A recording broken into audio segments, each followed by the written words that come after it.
Welcome to Interceptor Beyond podcast. My name is Arthur, and today we have the Swedish rock band Nephila. Guys, could you please introduce yourself to our listeners? Yeah, of course. My name is Stina, and I'm a member of the band Nephila. My name is Jacob, and I also am a member of Nephila. And before we continue with the interview, I want to address our listeners. Dear listener, if you like this podcast, if you like what you're hearing, don't forget to follow and rate this podcast on Spotify. It helps a lot. Thanks.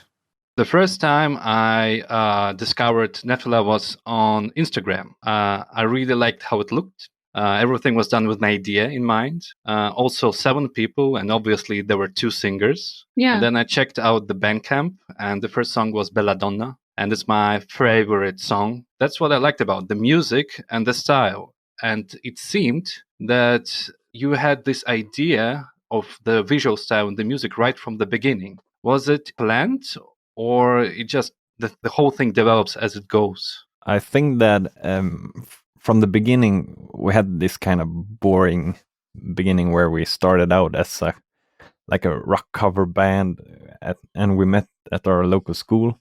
But we had this crossroad where almost all of our former members quit the band, and we had 2 options to either split the band and quit playing, or evolve and become this Nephila 2.0 thing. And it was when Stina joined the band that we decided to do this again and more. Stina, you joined around 2019, I think, right? I think actually it was 2017. All right, because I went all the way to the first post on your Facebook to check how you developed. Yeah. It was completely different, and for a moment I thought that I'm not recognizing people. Maybe it's my thing, And then I realized that the lineup was changing quite a lot. Right. Yes. Yes, I guess. Who was the original members? So there's me, Josephine, and Joanne, who plays keys. We have 2 Joannes. And Stina, I think that Stina is a part of a original member, because she's been a part of the whole development and the evolving of Nephila. Yeah, I was kind of the first member that you recruited, after everything started over, kind of. Yeah, so we had this kind of reincarnation where we did a music video of all the old members and new members being a part of it, and tried to tell the story of how we made this kind of new thing. And for which song was it? For which song was the music video? It was for Growing Down. Yeah. For the first single. Yeah. Yeah, that's when you changed the visual style. It became more theater-like, as I understand. Yeah. What was the reason behind the masks? Was it inspired by other masked bands? For example, we all know Ghost. Yeah. But there's also another Swedish band called Goat. Do you know? Yes. A few people actually have asked us about this. And there's also this band, there were a band called Salem's Pot from Sweden. Yeah, I remember that one. Yeah, and the bassist plays in Skräcködlan now. I was out playing with Skräcködlan with my other band, and we had this discussion of when Nephila started having masks, and they found out that we had masks and kind of similar mask as well. So it's kind of funny to actually meet someone who also had a band with masked members. Yeah, the thing with the mask is that I checked all your interviews, and everybody's, and including me, asking you about the masks, because yeah, it's a thing, and you keep telling people that it's it's a myth, as you like to say, right? Yeah, because I don't think the original story is that cool or interesting. No, but I'm usually the one who gets to respond to that question. But the thing is that the masks were a thing long before I joined the band, and I've tried asking the other band members what's up, but no one can actually tell me when you started doing that. It's it just happened and then it was a thing, and it's just kept going. I think you just should start at one point inventing stuff, and they will just join. Exactly. And actually, that's the cool part about your band, is you have a good base for a cool story. You should definitely like invent something, make something, I don't know, like a story, I don't know, like a thunder hit a rock and there were 7 stones or whatever, and then it all crashed into like 7 members, I don't know. Because there's a good potential, because not so many bands have a story. Usually they just play music and that's it, but if you have a story to it, it becomes a really good base for other elements like music videos, visuals, everything. Yeah. Live performance. Have you thought about that, of developing it further? Yeah, of course. We have, especially you, Jacob. You've been talking about this a lot. We've tried, like we've had, I think, several different like stories come up, but it takes a lot of work to kind of build a universe around the band that we know will last, like in the long run. Because if you're gonna build like a story, it needs to be kind of good. It needs to be a good story. So I think we're working on it, because, or me personally, if we're gonna build a story, I think we should really make a good one. But yeah, we definitely have room for like some more charisma, and we should definitely like do something with the masks as well. We should like incorporate them into the story, because it's just so much more interesting to listen to, since people really want to know like about the masks as well. Yeah, and we have these kind of guidelines for ourselves, so we are able to like write our own music and how we're supposed to look and that stuff, and the press photos. We don't have an official like storyboard. Exactly. Well, it's like sort of corporate identity in a way. Yeah, like Hellas, if you know them. Yeah, Hellas has one. Yeah, they have the mythical world kind of. Yeah, and it's the same thing there, that like they are kind of private about their story, or how they are live, and they are like normal people outside the band. And I think that's kind of good reference to Hellas, because we're also like normal people outside of Nephila, but we're more like an act when we play together. So what is the stage for you in this case? Is it an opportunity to become someone else, or is it an opportunity to be yourself, your true self? Well, I think it's much easier to like let loose and like become someone else and fully perform when you don't have to think about yourself. How do you think, Stina? I think for me, like in my private life, I'm quite I wouldn't say calm and collected person, but there's just a lot of emotions that aren't really like okay to express in your ordinary life. Especially I think as a woman, it's like, being aggressive and like taking up space and being like assertive. It's just really freeing to be able to step on stage and suddenly it's okay for me to like be a lot. Mm-hmm. I really appreciate that, and I think that's why I was drawn to this genre as well, because it's just so accepted to take up space in a way that I'm not used to in my real life.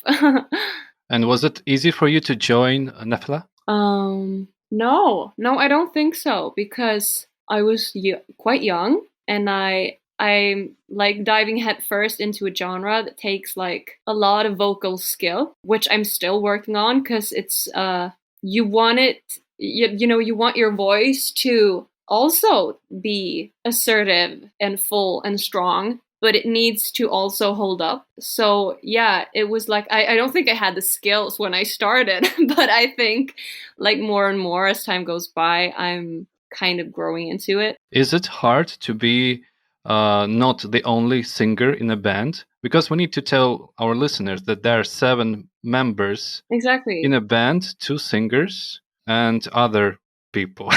Yeah. Yeah. No, I appreciate not being the only singer. because that was also part of the challenge when I started, like that you need to also work on like your vocal choices so that they match up with the other singer, and you need to be able to sing in harmony, quite intricate things in harmony, and make it sound really good. I don't have a better word for it, but yeah, so it's hard, but it's also what I really like about it, because I like a challenge, I think. Did you have some background in singing? Is it your first band, or you studied in a musical school or something like that? Yeah, I did have some experience. It was I was in high school. I think I was in like second year of high school. So I had been singing in school for like a year, because we went to a music high school, and that's also how we met. But yeah, it was only for a year, so I was kind of a small baby. Now I'm actually I'm in my third year of doing my bachelor's. I'm in my third year of a bachelor's degree in music. So it's like it's really different now. When I listen to myself like a few years ago, I'm like, oh my god, you poor child. But it's also been so great because you're forced to learn very quickly, and you're forced to like just always become better, and that's I'm very thankful for that. How was it for you to play the first concerts, first gigs? Oh god, yeah, I think I was nervous as hell, especially because since we have this stage show, you can't just say whatever in between the songs. And you should probably tell the listeners what kind of stage show it is, because they have no idea. True. So it's heavy on the visuals, as I understand, right? Yeah. Me and my dad likes to build things. So the first thing that we built was this, what do you call them? Oh, the podiums? Yeah, podiums. Yeah. That we did in this rusty tree color organic thing. And we drilled some holes in them and put in some smoke machines so we could control them and let the fog go between all these holes in the podiums. So when you stand on them, you look really, really cool. That's my part of the visual stuff. I'm super bad at come up with ideas for concepts or stuff, but I like to do things. Well, I'm kind of bad at build stuff too, but I like to hire people that can build stuff. So I like to be a part of the web somewhere in the middle. It's like we have this big living room when we play. We have large mats on the floor and these podiums and lamps and stuff to enhance the music in a way. And of course, my biggest influences when it comes to music are like bands as Alice Cooper from 75, Welcome to My Nightmare Show, and Kiss, of course. There are so many fun stuff you can do with elements of a musical show, more than a basic rock concert. And I like to play with that. Remember the time when we went out into the woods and chopped down trees? Yeah. On stage? Yeah, we had this kind of big show in Arvika, where we come from, and we had to fill out the stage with something, so we chopped down wood and had them on stage. Well, that's the pure creativity working there. Is it easier when you have 7 people? For example, you said you like to build things and stuff. Maybe each person in a band can contribute to a band. Is it easier? Yeah, in some ways, but also there's more responsibilities to hand out to people, and it can be really hard to give everyone a purpose with what they're doing besides playing the music. And I think that's the hardest part, to involve everyone in the band at all time. And also when you are 7 members, there are 7 people to accept and look at the process. So there's so many things that can go wrong on the way. So at the moment, I guess the responsibilities are limited to music and maybe social media, something like this, or you actually try to decide that each person has a strict responsibility. How is it like? We kind of switch sometimes. So Stina has a huge role when it comes to social media and like the creative part of coming up with PR stuff like texts and stuff. And Josephine does maybe most of Facebook and Instagram and stuff. So we try to give everyone these purposes for doing things with the band besides playing. So we can always be active when we're not playing together, since we live kind of far apart from each other. True. Jakob, I guess that leaves that you need to do the TikTok now. Yeah. I'd love to do the TikTok. Are there any plans to go TikTok? I have no idea how it would work for you, but I don't know. Maybe my little sister could do it or something. I feel like we would get bullied on TikTok. Yeah.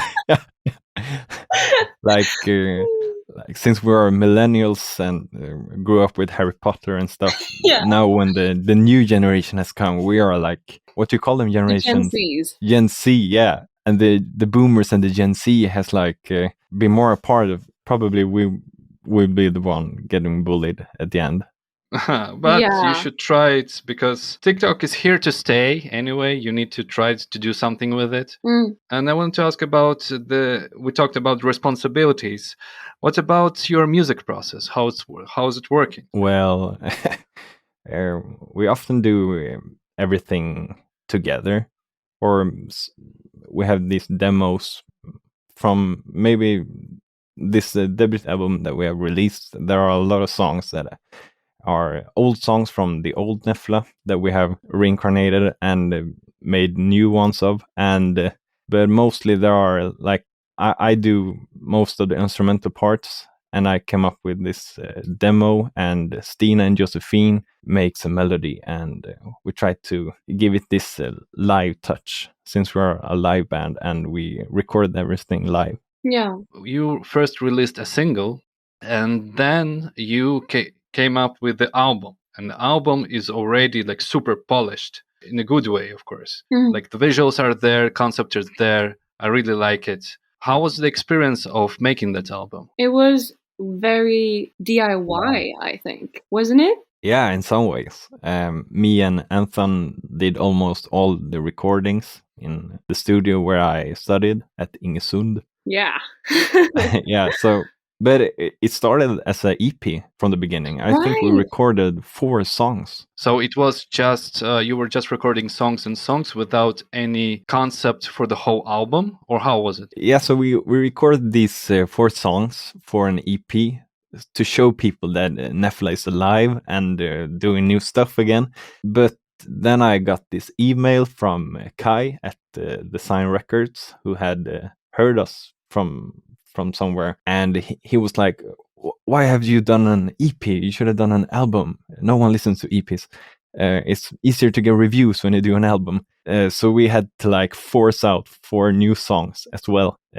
So it took quite some time to record the whole album, because there were like 2 processes all the time, to first record the EP and make that good, and then to do it all again and try to figure out how it did the first recording with the drum mics and guitar sounds and all stuff. Right. So what the Belladonna was, the song was the new songs that you had to record, or it was already on EP?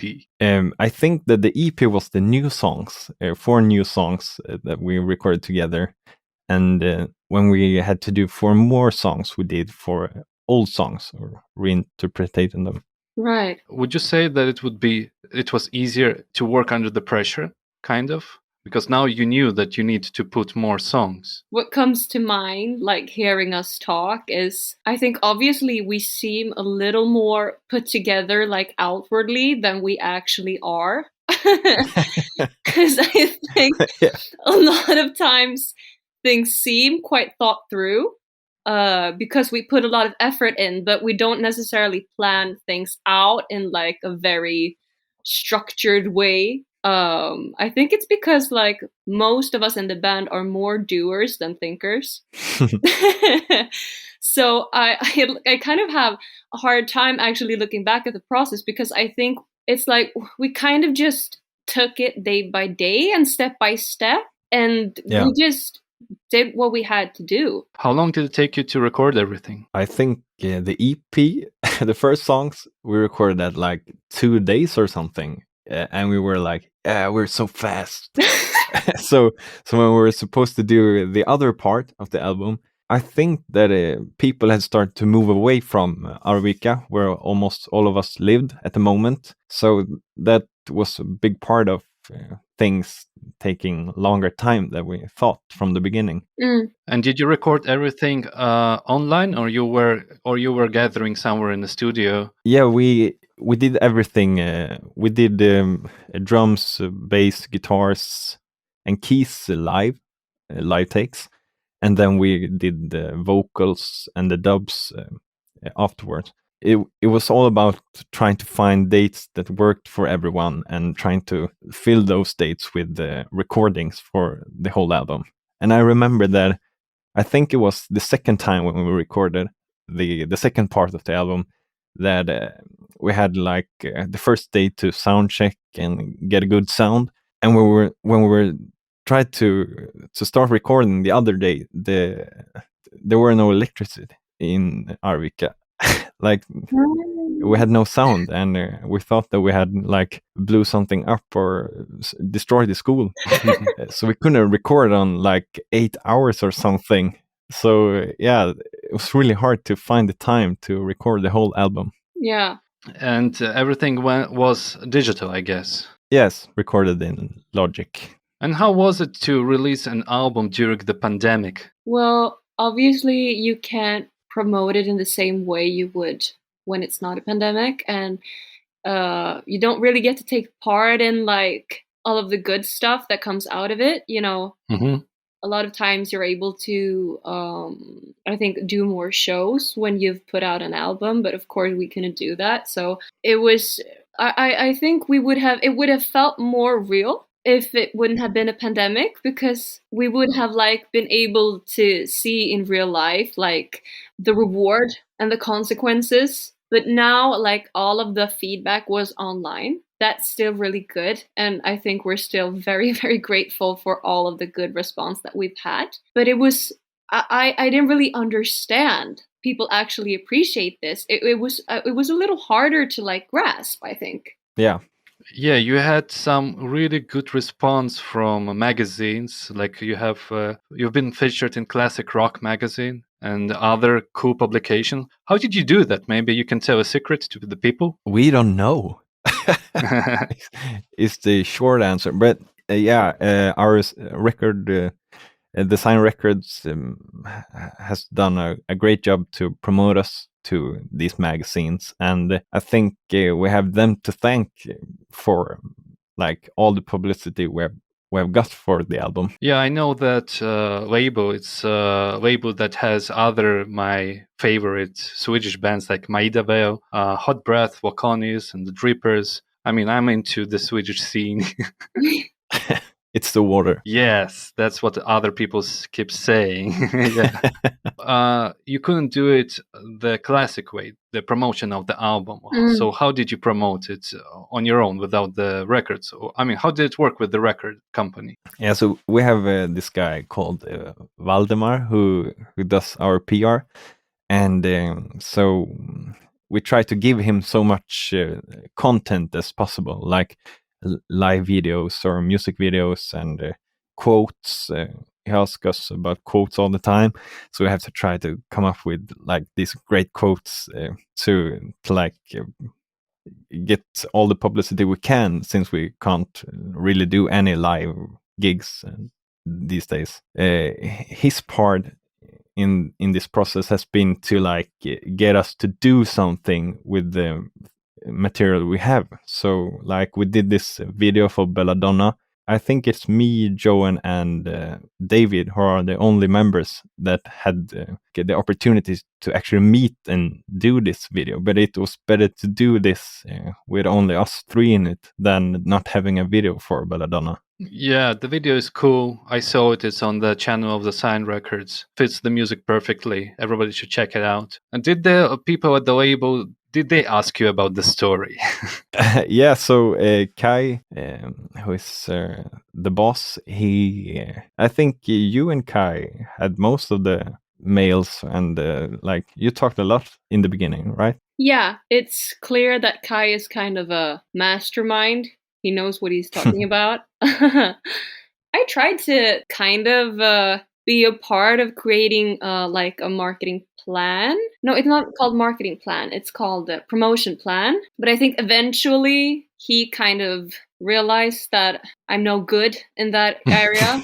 I have a way with words. Like I'm able to, if someone asks me, like we need to describe our music or whatever for like a release or something, I can come up with something to say. But like, you know, the thinking ahead, like, oh, we'll start by doing this and then people will notice us and then we do this, and like not as good at that part.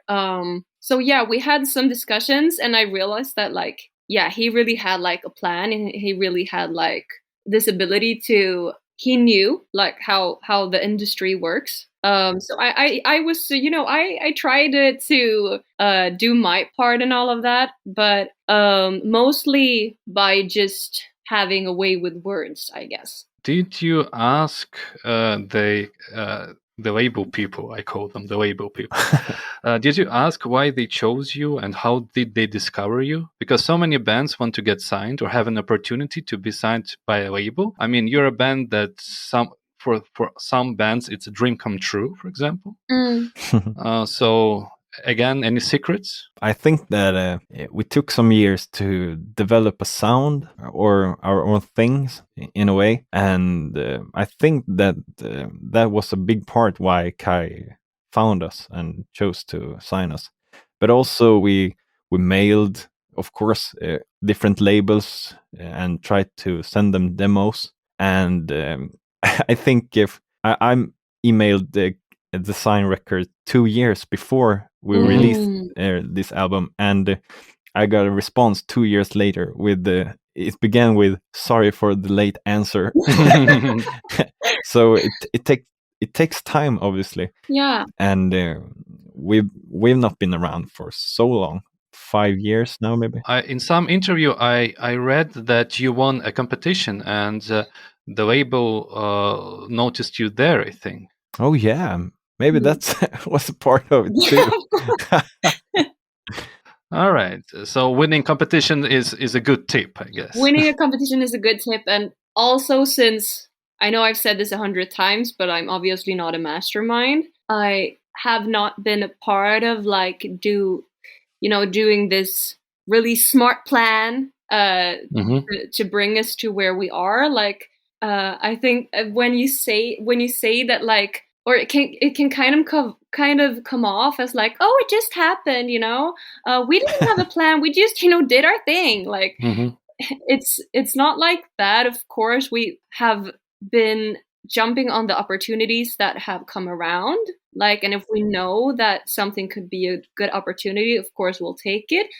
But there's something to be said about like entrepreneuring and like, having a plan around how to get yourself noticed. But also like sometimes it's easy to forget like that there really goes so much time and energy into also creating the content that you're trying to promote. Yeah.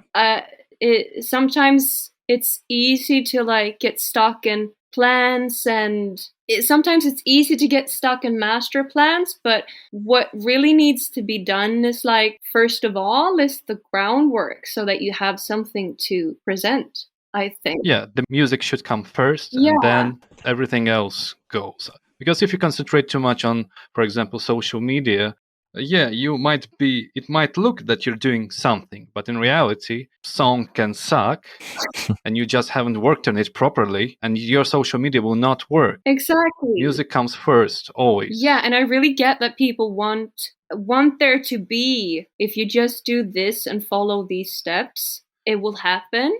I get why it would be like a really... the world would be so wonderful if there was like certain steps you could follow and like everything would be fine. Or, it's like this old saying that like if you work hard enough, everything will come your way. Yeah, that's true, but maybe not just working on like the whole marketing thing or the entrepreneurial part, but also like working on your skills, your skill set, and working on really producing something that you're proud of. I rarely think about this myself, but like I'm very grateful for being a part of a band where I have very talented band members. Like everyone has worked really hard in like becoming good at what they do and getting good at their instrument. And I just, of course, it just sounds like, yeah, of course they're good at their instrument, but like the stage show wouldn't be fun to look at or listen to if we didn't like do all of the groundwork and practice and all of that. This was kind of a rant or a ramble, but do you get what I'm saying? So good. I mean, it just proves that that's why, well, first of all, that's why the music is good. Secondly, all those magazines that reviewed you, I mean, there's a reason why they do that, I mean, if you sucked as a musician, it wouldn't happen. Yeah, no. It sounds like I'm trying to, what's it called? Like brag about us. That's completely not at all what I'm trying to do. But I just think it's kind of hard for me to talk about like tips and steps, because just for me personally, I put it more of my effort into maybe like working on my skill set right now. That's maybe where I put more of my energy. So what's your relationship with the label? So now you can concentrate more on music and they do the marketing and promotion? I think I have the most contact with the label at the moment, since I have another band on the label as well. So I already had a contact with Kai when we started to sign Nephila to Design Records. He said that it can take up to 2 years or 1 year to get recognition when you have released a debut album. So he was like, be calm. It will take some time to get people to hear the album when it's have been released. So now we're trying to like do fun things. We did a live show in a old children's, what do you call it, orphanage home. Right. We did a live session there, and we're planning on releasing that. And we have some fun secret stuff that has been postponed now since the pandemic. So we're trying to do stuff to promote the album, even though it's really hard to do anything. But the record is really good since we also live kind of close to each other. We can chat with each other, we can call each other, we can visit them if we want to. It's really good to have that relation with a person that you know his face and you know who he is. So it doesn't feel like we're getting fooled or tricked by them at any time. So it's really nice, and it feels really safe to have our label so close to us. When I talk to musicians these days and I ask them about if they want to get signed, most of them always say, well, yeah, of course we want to get signed, we want to play festivals and everything, but we know about the bad reputation of labels, that you get usually tricked. Well, it sounds that with you it was everything's fine, right? Yeah, so like we don't earn a lot of money or so, but we get a lot of help to like produce an album and find an artist for the artwork and produce the vinyl and CDs. That's all the label. They help us so much with economic stuffs. On your Bandcamp, I saw that this album, the latest one, you have sold, okay, not sold, but originally there are like 500 copies of vinyl and 1,000 copies of CDs, which are like amazingly huge numbers, and you almost sold it out, as I understand. Yeah, and that's only on the Bandcamp. We're also selling it to Brazil, where we have another label called Helion, and so we're like selling to stores and CDs, and it's fun to get a call from your label and having them say that you have sold out your first copies, as we did kind of fast, because people bought them to their stores and record stores. Yeah, it's really fun, and it feels kind of amazing to be an upcoming, or we don't have so much followers or fans, so it's fun to see people actually buying the record. But most of the time you see these people online. You didn't have so much concerts, as I understand. Yeah, no, because of COVID. Yeah. So you mentioned the stage show, so how much do you practice the stage show? We did kind of much at the time when we were playing at this like carousel and what do you call it, the competition. Yeah. and then we really focused on how we looked and how we performed each song, and the talk between the songs. Stina and Josephine did this script that was really good, and I think that's also was a part why we won the competition at the end. So maybe nowadays we don't have the time to, or it's so hard to focus on doing this live show when you don't have a goal with it. Like we did one live gig this summer, a COVID gig in Linköping, so it's really hard to focus on the live stuff right now. And what did you learn from the recording of this album? I mean, it's been almost how much? Half a year, right? Around. Yeah. What did you learn from the recording of this album? Maybe or for me, it's to do stuff and let it go. So record and be done with it. Don't take 15 more takes of a song just if it can be slightly better. So it's do it and let it go. Let someone mix it. Don't mix it yourself. Which we didn't. All right, and Stina, for you? I think talking in a circle, I feel like, but it's just because all of your question gets me thinking a lot. So I'm ooh, just it all, for me, everything you say just comes back to ooh, planning. What does that mean? But yeah, maybe that you need to work, you need to be a doer, but also kind of a thinker sometimes. There needs to be a balance and maybe kind of a plan, but also that I think the next time we record, I'm not going to be in school, and that's going to be the first time I'm a part of this band and I'm not in school and having already a 40-hour or more usually work week on top of the band thing. It taught me that everything about running a band requires a lot of time and energy, and you need to be able to also say no to other things to make time for it if you want a good and well put together result. Say no to which things, for example? It's hard for to give an example, because since I've been in school, I haven't really been able. Yeah, birthdays. You don't need a social life. Fuck that.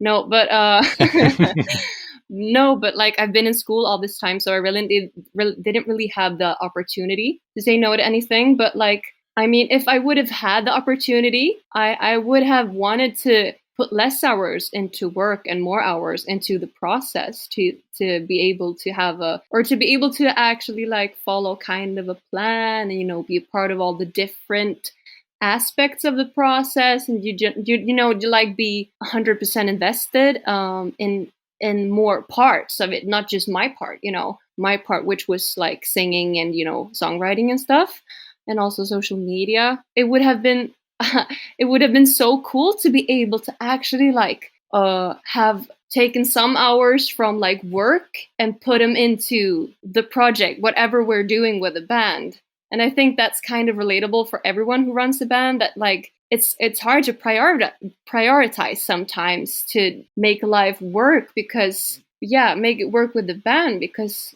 everyone usually has full-time work on the side, Mm-hmm. And what's the plan actually for this year for the band? So we started to have these writing sessions now. Then we're trying to write our second album, and now with the baggage we got, it's easier to think of a concept before we do the songs. Last time it was the other way around. We did the songs and later we did a concept of those songs. But now I think we can put more effort in like the whole album, and I think it's going to be a better album.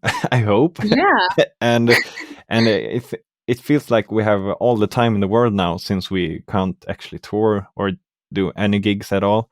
So we have time to like process new songs and like come up with new ideas. And the hardest part is to actually get all of us to gather at the same time. So we did a session last week where we did it at Zoom, and I think it worked kind of great, actually. Yeah. It was hard to be apart all the time, but you could sit there and like eat your food and listen to the ideas and new songs. But you could also like contribute. I had my acoustic guitar, so I could like say, hey, we could do it like this or something. And we had a studio DAW where Anthony, our other guitarist, could like record all the stuff we came up with. So it's kind of fun process too, to not be able to see each other. Yeah. It seems that you are one of the few bands that's accepting the idea that it's possible that there will be no concerts. Have you tried any doing live streams concerts? It's super awkward, I know, but yeah, it's so awkward. And I've seen a few that are really great, like Rival Sons did too, and that was amazing. Pre-recorded though, so it wasn't live. But I think that's maybe a future way of doing it, because you have so much more.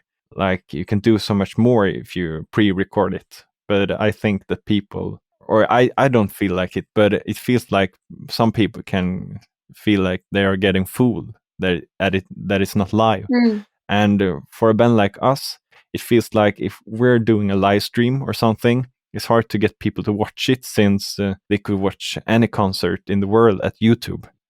Well, we're still early stage of this live stream thing, and I feel we will soon figure it out. I was thinking that, for example, pre-recorded concerts can go separately from the live concert. So, for example, you record it as a huge pre-recorded concert, and you could sell it separately, and the live concert is a different thing. It repeats the whole thing, but it's just the live thing with the live sound. I think there's a huge potential in that.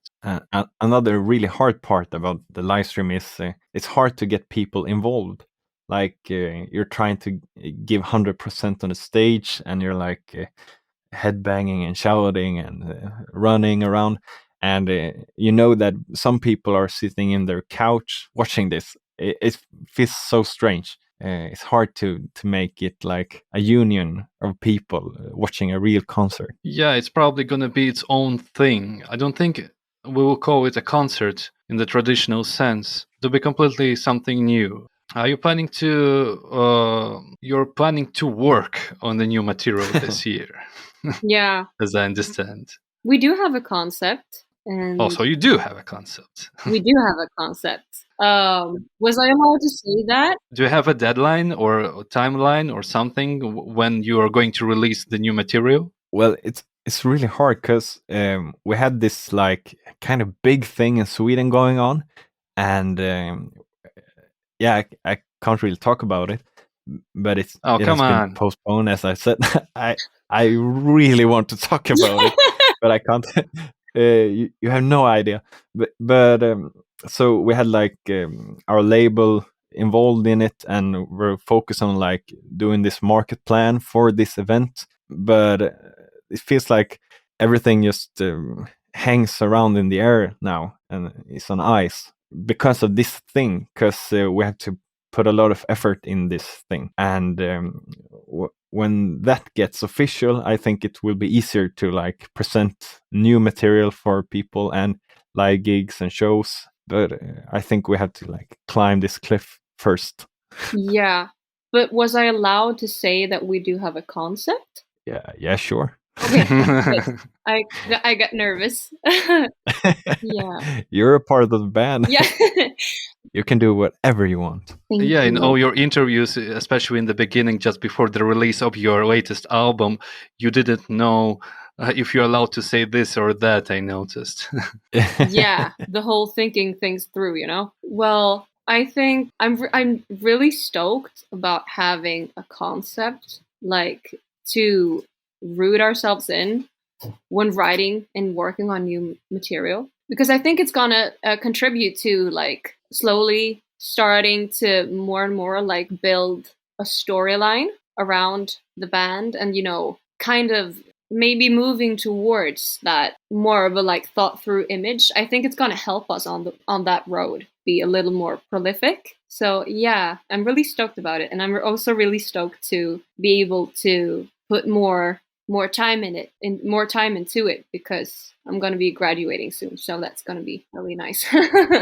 Another benefit of the good concept is that you can go beyond music, even though the music is in the center. All the surrounding stuff, for example, with the band Chemical Romance, they had a comic book, they released something else, I don't remember, but there was a lot of stuff around the band. That's why the concept is really important. Yeah, you're so creative. Can we hire you? Me? But like, yeah, you're coming, like you're spitting ideas at us right now. It feels like we're having like a development session or something. I love it. Well, because my main job is working with musicians and helping them to go to the next stage. And I do everything but not music. I make music videos, animation, marketing, and promotion. I just don't do music. I know how to talk to musicians, and that's why I can bring their visuals to the outside world. And that's my thing. But and I'm genuinely interested in bands and musicians to succeed, because that's where I come in, and then when I can make my stuff, because I like, for example, animation, when I can do animation. It's really inspiring to talk to you. You're really like, you're setting things off. Like, I'm starting to think about a lot right now. Well, it all happened when I saw your Instagram. I saw that, okay, you have visual, you can work on concept, you have a nice album, plus I know that you are signed, and the next album is going to be also great. So, I mean, there is a good base for creative stuff, let's say like this. Thank you for saying that, and thank you for taking the time. Like, we really appreciate it. Yeah, we're almost done. I wanted to ask, where can people follow Nephila? You can follow us at Facebook, Instagram, Bandcamp, not TikTok yet, though. You can mail us on our Gmail. Can call me on my number on Facebook. Actually, I called you today and you didn't pick up. Yeah. Yeah, I was worried when I saw it was from Austria, and I was like, no, it's a seller, probably. And you called again, so I was like, Yeah, I called. I was like, okay, you have a number? I will call it. I will check it out. Yeah, and I was like, have I missed something? And that's not a new mindset for me, feeling that I have missed something. So I looked you up and I saw, yes, I didn't miss something, or I will speak to him soon. Yes, all right, yeah. But for me, it was important to see if you gave a bullshit number for some whatever organization, or was it true? I was already like saying something in Swedish. Yeah, so don't call us. No. It's good that people can call you. Maybe make it a separate number then. But yeah, it's a good idea. All right. Which song are we going to hear at the end of the episode? I want to suggest Alla Galaxers Centrum, but I think Jakob might object to that. Nope. No? Go ahead. Thank you. So it's the last song of the album, right? Yes. Yeah. Either you hate it or you like it. Perfect. Stina and Jakob, thank you very much for agreeing to this interview. Thank you. Thank you for having us. Thank you so much.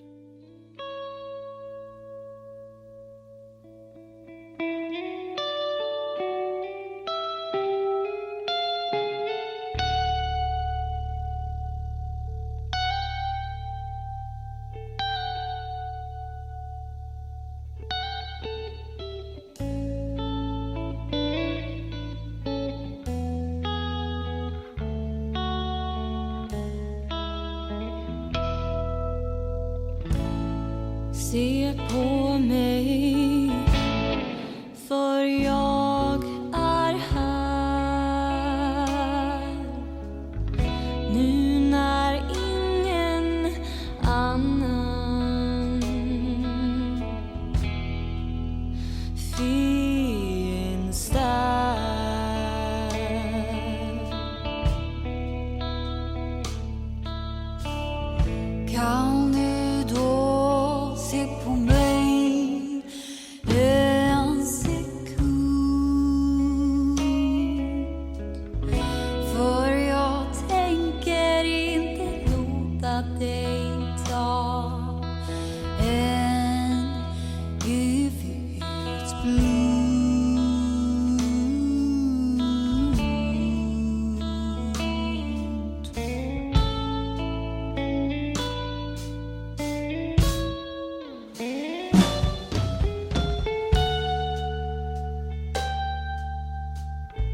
That was a cool song. Thanks, Nephila. Thank you so much for listening to Interceptor Beyond podcast. If you want to quote the show, you can find the transcribed version of this episode at the website interceptorbeyond.com. Don't forget to follow this podcast on Spotify. And if you like what you're hearing, make sure to rate the show also on Spotify.